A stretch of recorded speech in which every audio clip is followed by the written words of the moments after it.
Hormones and IBS, that is what I will be chatting about today, but I want to start by introducing myself. I'm Taylor, I'm one of the nutrition consultants and registered dietitians that works on the Diet versus Disease team with all of our lovely dietitians and nutrition consultants. So let's get started.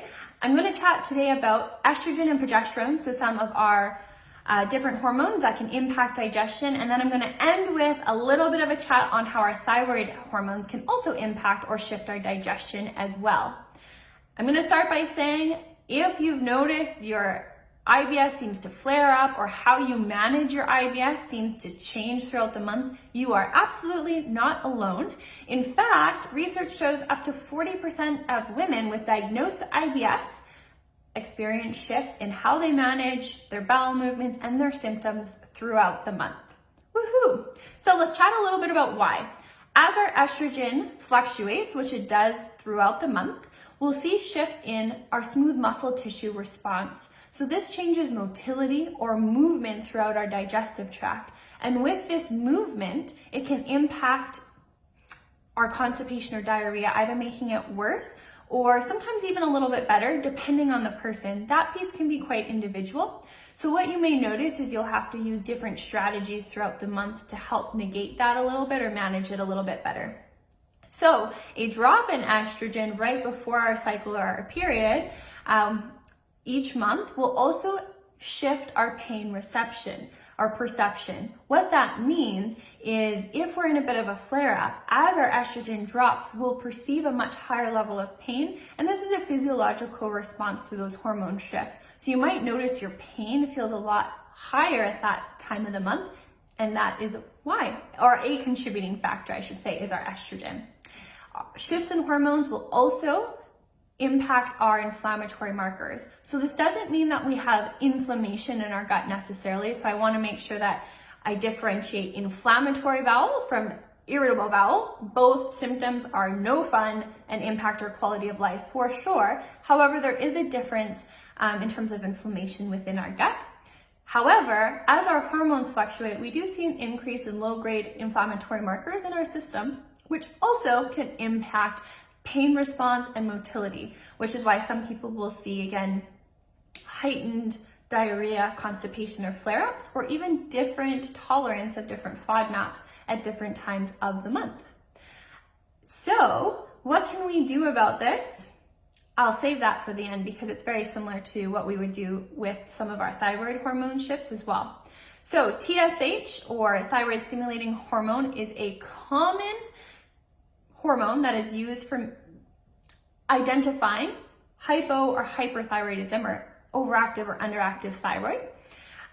With a hyperthyroidism, so overactive, we'll typically see increased movement, more diarrhea, and sometimes more stomach pain as well. With hypo or underactive thyroid, we'll see typically more constipation, slowed motility, bloating, gas, and pain as well.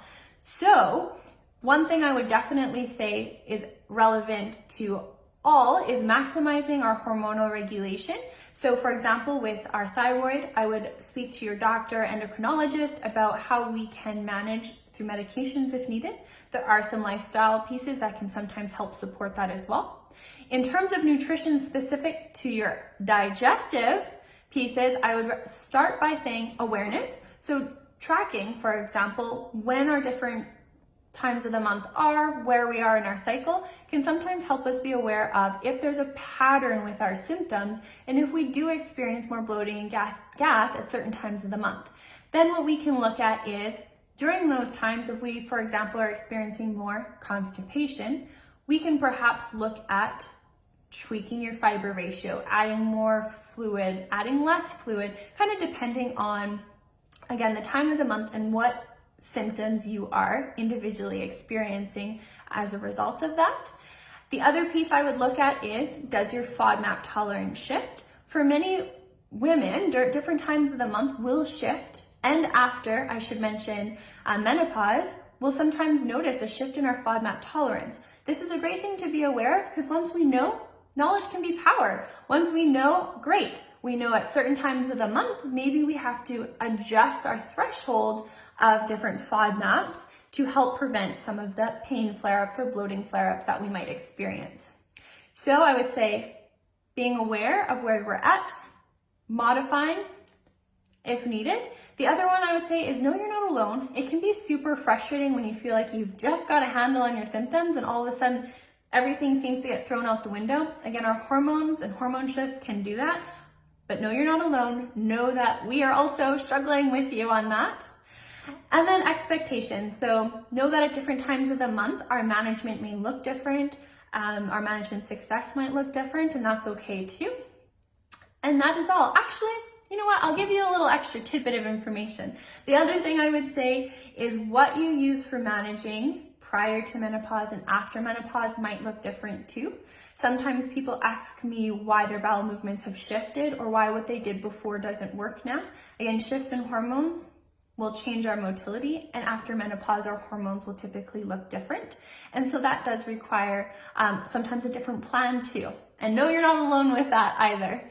Awesome. It was great chatting with you guys today, and I hope you found a helpful tidbit of information. Please comment below. If you watched this, just let me know you replayed it, as well as if there was a specific tidbit of information that you found super helpful. Okay, awesome. Bye.